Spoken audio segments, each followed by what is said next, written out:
Sri Narasimhan is the Chairman and Managing Director of the Board of Power System Operation Corporation. Prior to this, he was serving as CMD Additional Charge and Director System Operation in the same organization. Previous to this assignment, he was the Executive Director, National Load Dispatch Center, responsible for reliable and economic operation of the All India electricity grid, which is also connected to the neighboring countries of Bhutan, Nepal and Bangladesh. Sir has a bachelor's degree in electrical engineering from the erstwhile Delhi College of Engineering in 1986. He has over 3 decades experience in power system operation.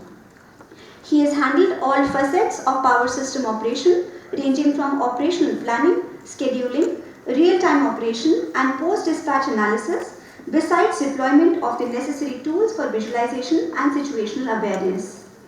Shri Narasimhan has contributed to several expert committees at the government and regulatory levels in different areas ranging from system operation, grid integration of renewable energy resources, and optimization to institution building. He is passionate about making our energy systems more reliable, resilient, economic, and clean, along with a commitment to technical excellence and the highest ethical standards. I humbly invite you, sir, to deliver your address. It's really a very emotional moment for me, coming back to the alma mater after 36 years.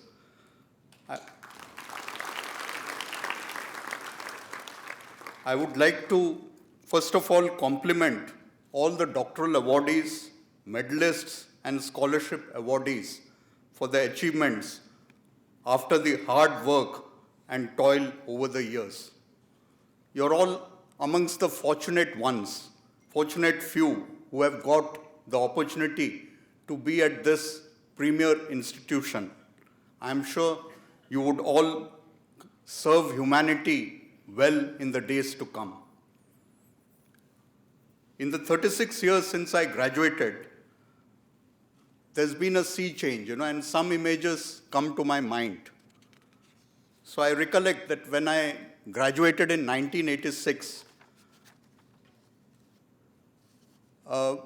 those days, like newspaper advertisements was the one place, where people used to look out for career opportunities.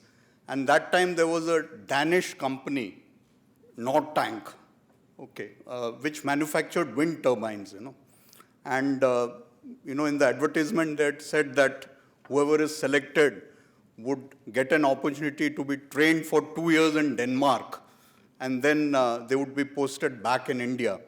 And let me tell you, there were hardly any takers for that. In 1986, whoever thought about wind turbines, making a career out of wind turbines, And, later on this company, it became NEG Micon in 1997. And thereafter in 2004, it's now merged into Gamesa. And Gamesa, as you all know, it's one of the world's largest, wind turbine companies, And Denmark is a pioneer, We had a few kilowatt range machines in those days. Today we have talking about 14 to 16 megawatt of individual wind turbine, And we are talking about offshore. So that's one change, which is still very vivid in my mind. And then we all, we had a course in power electronics, And so that time we were all talking about the first high voltage DC transmission coming into India and all the engineering and other aspects that was just being drawn up. Today, if we look all around, it's power electronics everywhere, Be it solar and wind, everywhere you have power electronics. We are talking about grid following versus grid forming inverters. And it's almost as if the 1880s, we had the battle of currents, the AC versus DC, between Thomas Alva Edison and Nikola Tesla. It's almost as if that battle is still ongoing, and the final word is not out yet. And my only regret against this backdrop is that maybe I should have paid more attention to Dr. V.R. Murthy's power electronics class. That would be one of my regrets. So I need to come back. And I was the only student in my batch of 55 who have really got into power systems, actually the core power system operation. Those were the days when computer science was just, making its advent, and you had a lot of electrical engineers who were actually branching out to computer science. That time we used to talk about the Cray XMP supercomputer, which the IMD was about to, deploy it for the weather forecasting tools. So today we don't talk about mainframe supercomputers. It's virtually Amazon Web Services supercomputing on a cloud. So that's the change that has taken place. So definitely today, as CEO of the country's power system operator, we are responsible for reliable operation of the world's largest synchronous national grid. And that's a huge responsibility. And even if you look at the National Academy of Engineering of US, they said the electrical grid, the modern electrical grid, it's one of the largest inventions of the 20th century. So we must take pride in that. So after 3 decades of development in the power sector, we are now at the crossroads. Energy transition, that's the key area. In fact, all the discussion in the next 30 to 40 years would essentially be about energy transition, and the move to net zero. And that's an issue on which all of us would need to work collectively over the next 3 decades and beyond. And that's irrespective of the field of specialization you're in. Maybe you have graduated in electrical engineering or computer science or mechanical engineering, but energy transition is something around which your entire future would evolve. And we all need to necessarily contribute in making the world, as well as India, have a smooth ride through this energy transition. Now, when we talk about energy transition, there would be, I'll pick out 6 priority areas that we have to work on. The first and foremost is, of course, addressing technology gaps through collaboration. When we're talking about energy transition, it's actually the advanced chemistry cells, the fuel cells, electrolyzers for green hydrogen, small modular reactors, carbon capture, utilization and storage, high efficiency solar cells, offshore wind. So these are all the areas where the future more work is required to be done, because the whole objective should be to how do we ensure that all these technologies move from a technology readiness level of 3 or 4 to 8 and 9, where we could successfully have a commercial deployment. The second area is availability of low-cost finance, to fund this energy transition. 150 trillion USD would be required by 2050. The world has to spend something like 150 trillion US dollars by 2050, and 2/3 of that would have to be spent by developing countries. So that's a very crucial area, very challenging. The third area is, of course, energy security and secure supply chain. We all talk about the rare minerals like lithium, nickel, cobalt being concentrated in a very few countries. And how do we ensure that the whole of the world has access to these scarce raw materials? That's something on which we need to work. Who would have thought that the Ukraine war, and we know that ammonium nitrate is used as an explosive, but how does the war in Ukraine impact coal production in India? Because ammonium nitrate is used as an explosive, and most of our new mines, we could not really develop them because we were short of ammonium nitrate. So any happening in any part of the world has a propensity to disrupt the entire supply chain. So that's something on which energy security and secure supply chain would become so very important.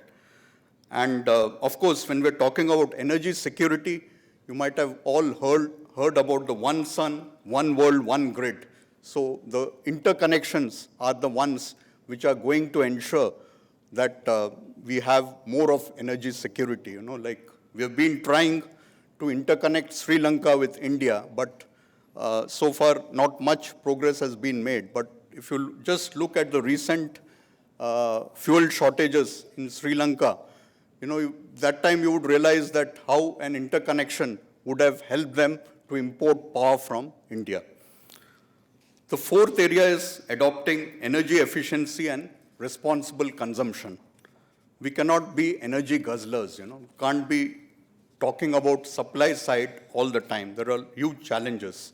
You know, I come from an era when we actually used to sleep on rooftops during summer. Okay, and so there was zero electricity consumption at night. Today, during summers, the country's peak electricity demand actually comes at 11 p.m. in the night. That's when all the air conditioners are on in most of the urban cities. And so that's the time, you know, like today, even if I cover all the rooftop with solar panels, it cannot generate equivalent quantum of electricity consumed by the air conditioners. So that's the level of challenge. So when we're talking about consumption, we should also be talking about how responsible can we be in terms of consumption.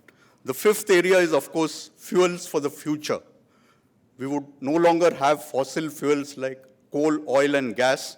It has to be necessarily around biofuels and green hydrogen. So that's something on which we need to work. And sixth and last, but not the least, is ensuring a just transition. Because this whole energy transition might lead to loss of jobs in certain sectors and opportunities in some other sectors. So that's where reskilling, upscaling, all this would become very important. And there's a space for each one of you to contribute in these six priority areas. So it's all very interdisciplinary. It's no longer electrical engineering, mechanical engineering. It's entirely interdisciplinary, irrespective of your area of specialization. Okay.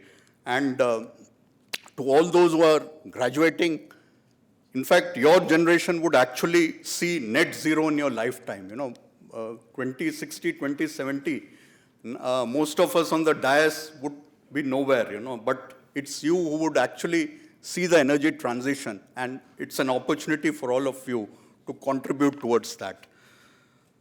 So that's as far as the energy transition is concerned. I would now briefly touch upon personal growth and development. What is my learning over the years, which could be of some use to all the youngsters. So graduating from Delhi College of Engineering or DTU, financial health, let me tell you, it's by and large ensured. You don't need to worry about your financial health.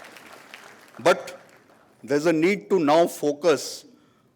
Mr. Karnail Singh dwelt at some length on that. So the focus needs to be entirely on physical, mental, emotional, and spiritual health. So I would earnestly, I'm sure most of you would have one or the other hobbies, any sport or any other fine arts. So please take that up also, devote time for that also, consistently and passionately. I can tell from my own experience, you know, I was never into sports while in college, you know, or in school. But I had one image in my mind, you know, that the Olympics marathon used to be the last day's event, you know, and you had the lone marathoner, you know, rushing into the stadium, you know, at the finish line, you know, and that image somewhere remained with me, you know, and that's when I thought, you know, at the age of 44, I started running marathons. And in 2010, I did my first full marathon at Mumbai, you know. And ever since that, from 2010 to 2020, I've run for 11 consecutive years. Mumbai, I used to always ensure that I am there and complete the full marathon, you know. And it had always been my interest, you know, like Athens, the place where it all originated, I should run there also. So in November 2019, with great amount of planning, I also visited Athens and ran the full course there, 42.195 kilometers from the marathon town to Athens. And, that was a different experience. 1896, the first Olympics, also it was run on the same track, and it was an experience out of the blue. So there are a lot of life lessons, which one could learn from a marathon. This distance itself, 42.195 kilometers. Most of you are graduating. You would be of the 21, 22 years of age, So you've already completed a half marathon in your life, So now you have an active career of 42 years, 42. So typically about up to 65, one is at a very active career, this thing. So next 42 years is something that you need to pace it. You can't have a burnout at the initial stages. You need to complete this 42-year marathon with full energy and, and that's very important. So, and considering the life expectancy, even after that, you still have to run another half marathon. Like the life expectancy currently is 70. In another 10, 15 years, it would improve to 75 to 80 years. So you still need to do an half marathon, plan for a half marathon after this full marathon. So that's where your physical, mental, emotional, and spiritual health matters and enables you to enjoy life, even as you contribute towards development of humanity. So there can be no instant gratification, so that's something which I have learned. So let me stop here and once again congratulate all the doctoral awardees, medalists, and scholarship awardees. My sincere thanks and gratitude to Delhi Technological University for having me on as the guest of honor in today's function. Jai Hind.